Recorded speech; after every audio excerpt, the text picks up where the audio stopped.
बिस्मिल्लाहिर्रहमानिर्रहीम। अस्सलाम वालेकुम। आप देख रहे हैं मेरा यूट्यूब चैनल स्मार्ट फिजिक्स। तो आज का सबसे पहला टॉपिक जो हमने डिस्कस करना है वो है चैप्टर 10 का सिंपल हार्मोनिक मोशन। और चैप्टर 10 का नेम है simple harmonic motion and waves. तो बेटा 9th क्लास में आप लोगों ने पढ़ा हुआ है कि 9th क्लास में आपने पढ़ा था वाइब्रेटरी मोशन के बारे में। वाइब्रेटरी मोशन क्या होती है? To and fro motion. Just like vibratory motion, simple harmonic motion भी टू एंड फ्रो मोशन है। यहाँ पे क्या होता है कि मीन पोजीशन के गिर्द एवरी साइकिल में बॉडी वापस आती है। तो डेफिनेशन सबसे पहले हम डिस्कस करते हैं वो है simple harmonic motion occurs when net force is directly proportional to the displacement from the mean position and is always directed towards the mean position। ठीक है, तो इसमें जो की वर्ड है वो है मीन पोजीशन। मीन पोजीशन के गिर्द मोशन जो है वो मूव करती है और जो एक्सेलरेशन प्रोड्यूस होता है वो उसकी डायरेक्शन मीन पोजीशन की तरफ होती है। It is always directed towards the mean position. ठीक है, सिंपल हार्मोनिक मोशन में सबसे पहला पॉइंट ये क्या है कि oscillatory motion. Oscillatory motion other sense में आप कह सकते हो ये वाइब्रेटरी मोशन है। ठीक है, अब आप देखें कि इसकी बुक में 3 एग्जांपल्स हैं। एक है motion of mass attached to a spring और दूसरी है बॉल एंड बाउल सिस्टम जो हम नेक्स्ट डिस्कस करेंगे, और थर्ड वन है सिंपल पेंडुलम, वो भी हम आगे लेक्चर में डिस्कस करेंगे। सिंपल पेंडुलम और motion of mass attached to a spring, ये लॉन्ग क्वेश्चन है। तो सबसे पहला हम डिस्कस करते हैं motion of mass attached to a spring. ये डायग्राम देखिए आप, एक स्प्रिंग है उसके साथ एक मास है जो m है वो बांधा हुआ है। जब हम इसको मास को यहाँ से प्लग करते हैं, खींचते हैं, फोर्स अप्लाई करते हैं तो क्या होता है, तो ये ऑसिलेटरी मोशन करना स्टार्ट कर देता है अपने मीन पोजीशन के गिर्द। ये देखें यहाँ पे कि यहाँ पे मैंने लिखा हुआ f is equal 0 because it is at rest. Rest पे है यहाँ पे, और जब इसको हम मूव करते हैं, खींचते हैं, इसकी पोजीशन को चेंज करते हैं, इस पे फोर्स अप्लाई करते हैं तो क्या होता है, ये ऑसिलेटरी मोशन करना शुरू कर देता है। ये ऑसिलेटरी मोशन करना शुरू कर देगा, दोबारा ये कहाँ पे आ जाएगा, बी पे आ जाएगा। बी पे क्या है, ये यहाँ पे कंप्रेस हो जाएगा। फिर इस तरह से ये ऑसिलेट करता रहेगा अपनी मीन पोजीशन के गिर्द। मीन पोजीशन यहाँ पे क्या है, ये है ओ से शो किया हुआ है, ये मीन पोजीशन है। ये ए और बी ये दोनों क्या है, एक्सट्रीम पोजीशन। ये मीन पोजीशन है ओ, और ए क्या है, एक्सट्रीम पोजीशन। और इसी तरह अदर साइड पे भी क्या है, बी एक्सट्रीम पोजीशन है। ठीक है,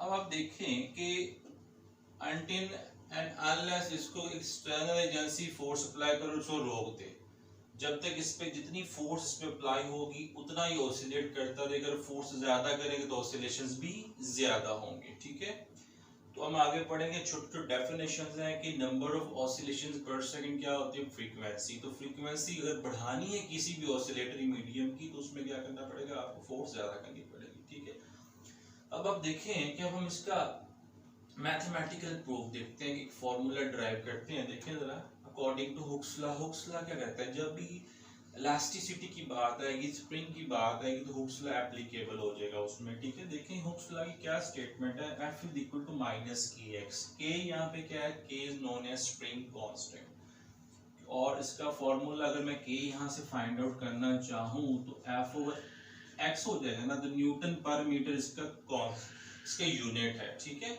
और यहाँ पे देखें आप, ये माइनस साइन क्या शो करवा रहा है, माइनस साइन शो करवा, that is opposite, that is against the motion.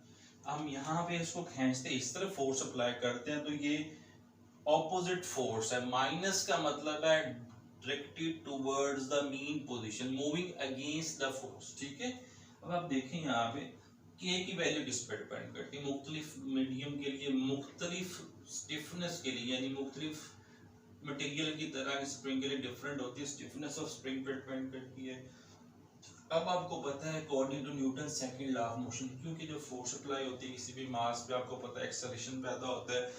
Acceleration जो है वो न्यूटन सेकंड लॉ को कैसे एक्सप्लेन करते हैं, F is equal to ma यहाँ पे भी फोर्स है, यहाँ पे भी फोर्स है, तो हम क्या करते हैं, दोनों को कंपेयर करते हैं। लेफ्ट हैंड साइड सेम है, राइट हैंड साइड को कंपेयर करते हैं, तो क्या आ जाएगा, M A is equal to minus K x.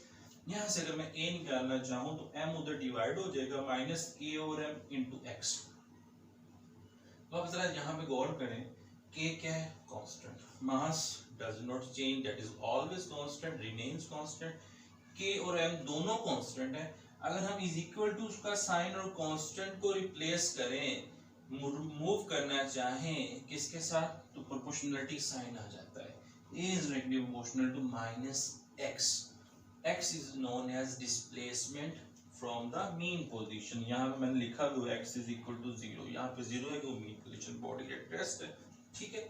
ये इस चीज को डेफिनेशन को प्रूव कर रहा है, ठीक है। अब देखें आगे है एक डेफिनेशन रिस्टोरिंग फोर्स, बहुत इंपॉर्टेंट है, इसमें आपने डिस्कस करनी है, लहदा से ये शॉर्ट क्वेश्चन भी आता है। Define restoring force. Restoring force, restoring force always pushes or pulls the object performing oscillatory motion towards the mean position। वो कौन सी चीज है जो इस ऑब्जेक्ट को मीन पोजीशन की तरफ लेके आ रही है, that is known as restoring force।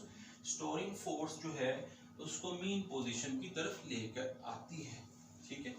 और फॉर्मूला लास्ट पे टाइम पीरियड का, स्प्रिंग कांस्टेंट के केस में, spring mass spring system case में, that is known as T is equal to T2 by m over k। यहाँ पे आपको show कर रहा है, ये क्या फार्मूला बता रहा है कि time period only depends on mass and के इज नोन एज कांस्टेंट। किस पर डिपेंड करेगा, मास पर डिपेंड करेगा, ठीक है। अब यहाँ पे तो हमारा टॉपिक कंप्लीट होता है।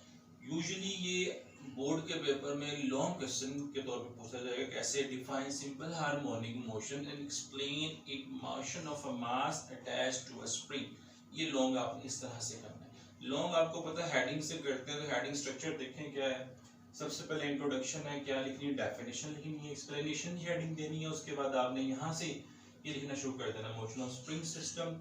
बुक्स फ्लो की हेडिंग देनी है, ये प्रूव करना है, के बारे में बताना है आपने, फिर मैथमेटिकल प्रूव में क्या लिखना है, ये सारा आपने प्रूव करना है यहाँ तक, ठीक है।